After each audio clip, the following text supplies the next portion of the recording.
e por 13 anos vivi em companhia de cadáveres e durante a minha carreira estudei anatomia a fundo. Posso, portanto, escrever sem presunção a respeito de morte como aquela. Jesus entrou em agonia no Getsemane e seu suor tornou-se como gotas de sangue a escorrer pela terra.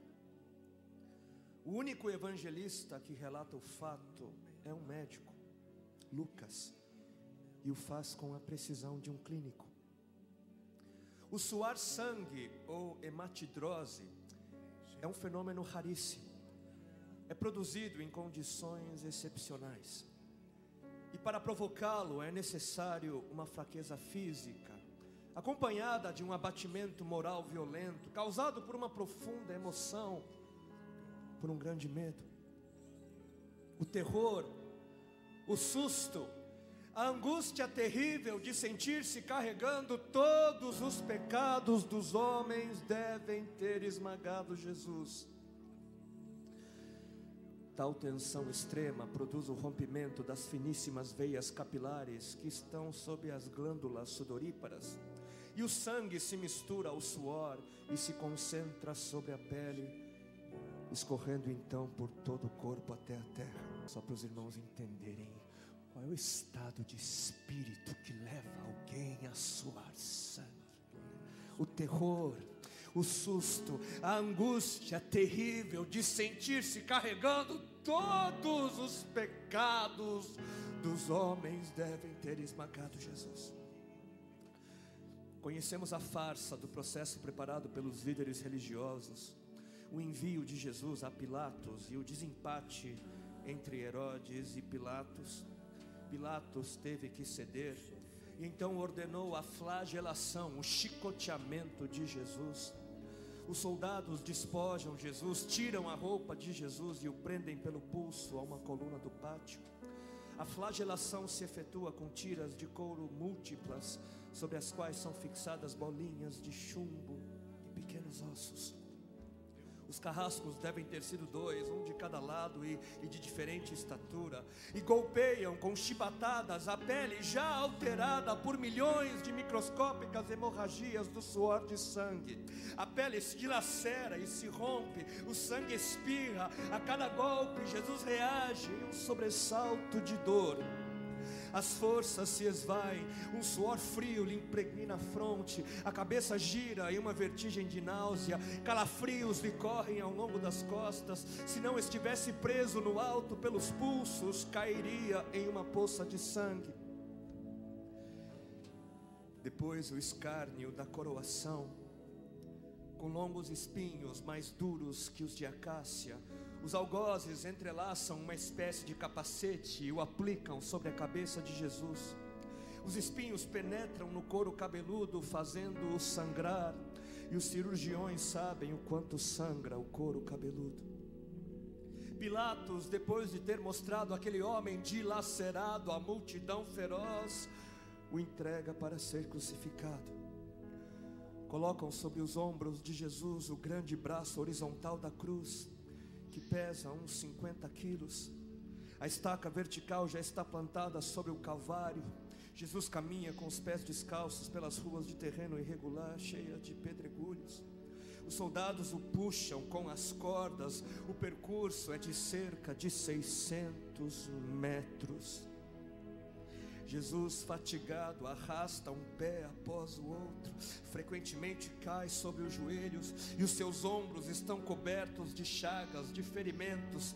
Quando ele cai por terra, a viga lhe escapa, escorrega e lhe esfola o dorso. Sobre o Calvário tem início a crucificação. Os carrascos despojam o condenado, tiram a roupa do condenado, mas a sua túnica está colada nas chagas, nos ferimentos, e tirá-la produz dor atroz. Quem já tirou uma atadura de gás e de uma grande ferida percebe do que se trata.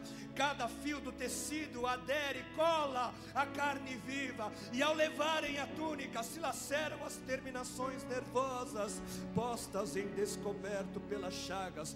Os carrascos dão um puxão violento e há um risco de toda aquela dor provocar uma síncope. Mas ainda não é o fim. o sangue volta a escorrer. Jesus é deitado de costas, as suas chagas se incrustam de pequenos elementos. Depositam-no sobre o braço horizontal da cruz. Os algozes tomam as medidas. Com uma broca é feito um furo na madeira para facilitar a penetração dos pregos.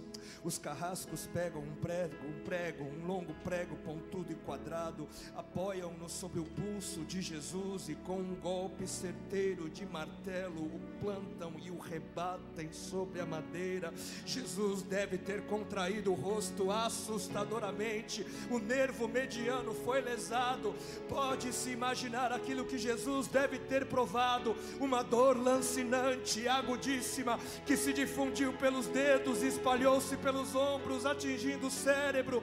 A dor mais insuportável que um homem pode provar, ou seja, aquela produzida pela lesão dos grandes troncos nervosos, que provoca uma síncope e faz perder a consciência. Mas em Jesus não. O nervo é destruído só em parte, e a lesão do tronco nervoso permanece em contato com o prego. E quando o corpo for suspenso na cruz, o nervo se esticará fortemente como uma corda de violino esticada, e a cada solavanco, a cada movimento, vibrará despertando dores dilacerantes. Elevam a Jesus. Os ombros da vítima esfregam dolorosamente sobre a madeira áspera. As pontas cortantes da grande coroa de espinhos penetram o crânio. A cabeça de Jesus inclina-se para a frente, uma vez que o diâmetro da coroa o impede de apoiar-se na madeira. Cada vez que o mártir levanta a cabeça, recomeçam pontadas agudas de dor. Pregam-lhe os pés. Ao meio-dia, Jesus tem sede. Não bebeu desde a tarde anterior e estava desidratado pela perda de tanto sangue. Seu corpo é uma máscara de sangue. A boca está semiaberta e o lábio inferior começa a pender. A garganta seca lhe queima, mas ele não pode engolir, tem sede. Um soldado lhe estende sobre a ponta de uma vara uma esponja com bebida ácida de uso entre os militares. Tudo aquilo é uma tortura atroz. De repente, um estranho fenômeno se produz no corpo de Jesus. Os músculos dos braços se enrijecem em uma contração que vai se acentuando, os bíceps esticados e levantados, os dedos se curvando. É como acontece a alguém ferido de tétano, a isto que os médicos chamam de tetania. Quando os sintomas se generalizam, os músculos do abdômen se enrijecem em ondas imóveis. Em seguida, os músculos entre as costelas, depois os do pescoço e finalmente os músculos respiratórios se enrijecem. A respiração se faz pouco a pouco mais curta. O ar entra, mas não consegue mais sair. Jesus respira com o ápice dos pulmões. Tem sede de ar como um asmático em plena crise. Seu rosto pálido pouco a pouco se torna vermelho, depois se transforma num violeta purpúreo.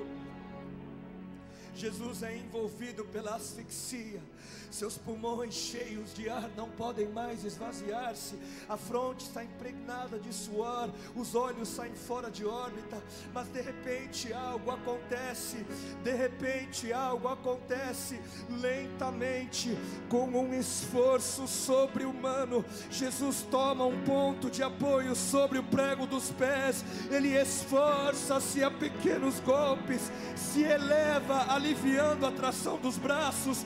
Os músculos do tórax se distendem, a respiração torna-se mais ampla e profunda, os pulmões se esvaziam e o rosto recupera a palidez inicial. Mas por quê? Por que este esforço? Por quê? Porque Jesus quer bradar: Pai, perdoa-lhes porque não sabem o que fazem. E logo em seguida o corpo de Jesus começa a afrouxar-se de novo, e a asfixia recomeça. Foram transmitidas 7 frases pronunciadas por ele na cruz, e cada vez que quer falar, ele deverá elevar-se, tendo como apoio o prego dos pés. Inimaginável. Atraídas pelo sangue que ainda escorre e pelo coagulado, enxames de moscas unem ao redor do seu corpo, mas ele não pode enxotá-las.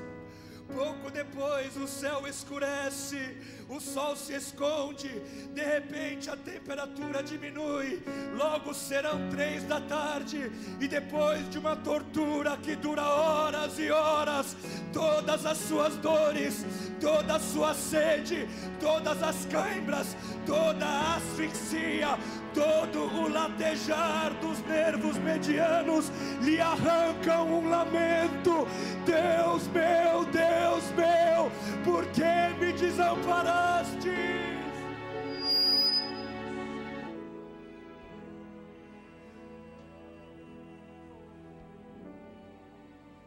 Jesus grita: está consumado. E em seguida, num grande brado, diz: Pai, nas tuas mãos entrego meu espírito.